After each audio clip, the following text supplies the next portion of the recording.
My next guest is coming off a big win this past weekend at UFC Fight Night on October 9th, getting that split decision victory over Felipe Colares. It is Chris Gutierrez, El Guapo, back here on the program. Chris, how's it going? It's good, man. How you doing?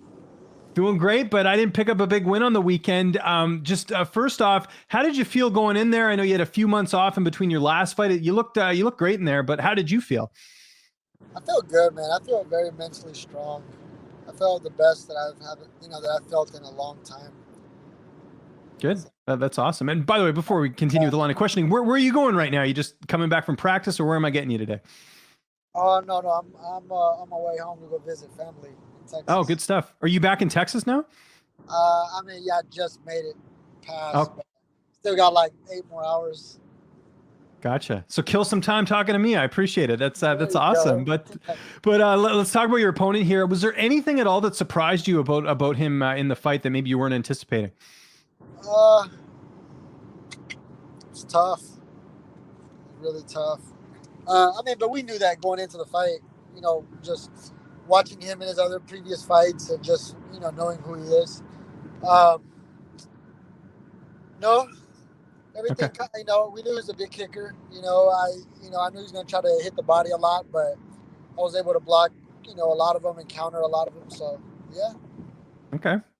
Goes to the judges' scorecards. I think most people watching at home felt like, okay, Chris is going to get the decision. Were you worried at all when they started reading the scorecards and one of the judges gave it to him? Man, I don't know what that judge was watching, but yeah, of course, anytime you leave it up to the judges, you're at the mercy of whatever they were watching, unfortunately. And I was just like, please just make the right decision, make the right call. But of So course, is there kind of like a weight off your shoulders once they announced that you were the winner? Because I was watching this being like, oh man, they can't get this wrong.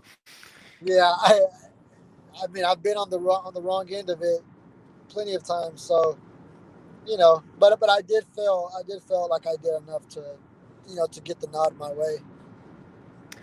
The fight was great, but one of the highlights I'd say of the fight was actually after the fight. That speech you gave to Mark Montoya. I've been watching MMA a long time. That's got to be up there with one of the best post fight speeches. Just basically, thanking Mark for everything that he's done for you. Are you able to shed a little bit more light on that in terms of what Mark has done for you and why you felt that was the right moment to acknowledge him? And I think that's great, by the way. I'm not saying this in a bad way.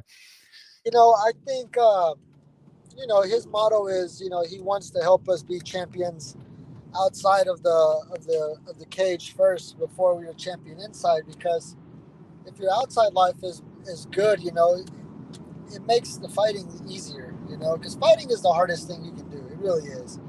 There's plenty of easier ways to go make money. Fighting is hard, but it's like on top of that, having all the other stresses and problems outside coming into the fight, like man, you drown. And so I've been in that situation before where I've drowned myself. And he used to always say that, I want you guys to be champions outside first. It never really clicked until like recently. I was like, man, like, yeah, I am what you're talking about. I'm one of those things. I'm one of those statistics. And it's like, I just felt like, I wanted to thank him on that broad of a level, like to show appreciation and to show that, you know, honestly, it's like we need each other to help each other, get to that next level.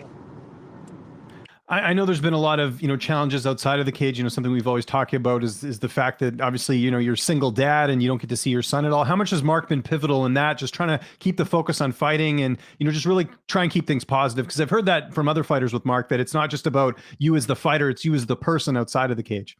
Of course, yeah. Because man, if you lose a hold of yourself, if you lose a part of yourself, that takes a big toll away from the athlete and as a person.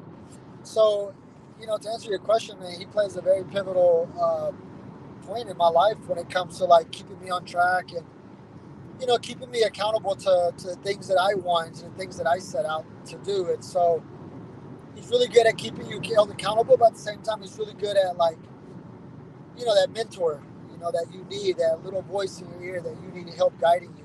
He's been nothing but that to all of us, not just me. And how long has it been now that you've been at Factory X? Because it's been a couple years now. Like, do you kind of think back to that decision you made to go and train out there, and now where you are now, 6-fight unbeaten streak in the UFC? Yeah, we literally talked about that too. It's everything happens for a reason, and I'm glad it did. It was Factory X and Coach Mark were a blessing in disguise. I didn't Yeah. want to. I didn't want to move to Colorado. It was, but unfortunately, I wanted to be where my son was at. So I made that move, and like I said, everything. It was Colorado in general was a blessing in disguise. I didn't want to move up here, and lo and behold, now look, I'm doing great. So it works out. The focus right now is seeing family and, enjoying the win and all that. When are you looking to get back in there? Do you want to enjoy the holidays and sort of reassess for next year? Or are you just on standby in case something happens? I mean, I would like December. I'm on standby for that. But yeah, if I can get through the holidays and nothing, then cool. I'll take it. But if an opportunity presents itself and it's a good one and I'm able, I'll jump on it. Does your, like, in terms of the cut, like, is it like a real process for you to get down to 35? Like, for example, if you had a short notice fight, do you think you'd be able to make the weight, or is it something where you got to, need a little bit of notice to do that? I mean, I got my weight cut under control, so, I can make it I believe in 2 weeks I can make it, successfully and right.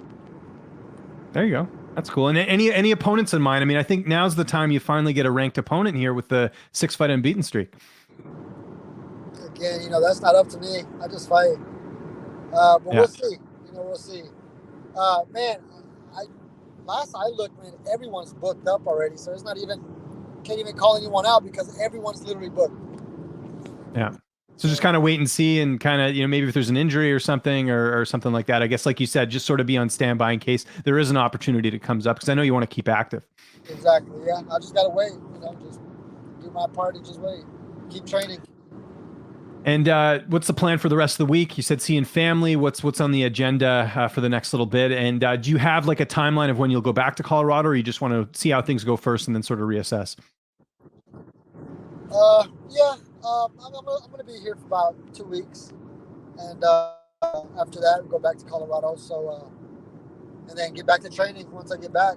But yeah, other than that, man, just stay active and keep training and keep on my diet, Is it one of those things as well where, when you go back, it's kind of like, when like you graduate high school and you come back like to a reunion, you get to see all the same people. Like, how's it for you coming back? Because you obviously train in Colorado, you've had all the success in the UFC. I'm sure when you come back, it must be pretty cool to see everyone, seeing how much you've accomplished since you've left home.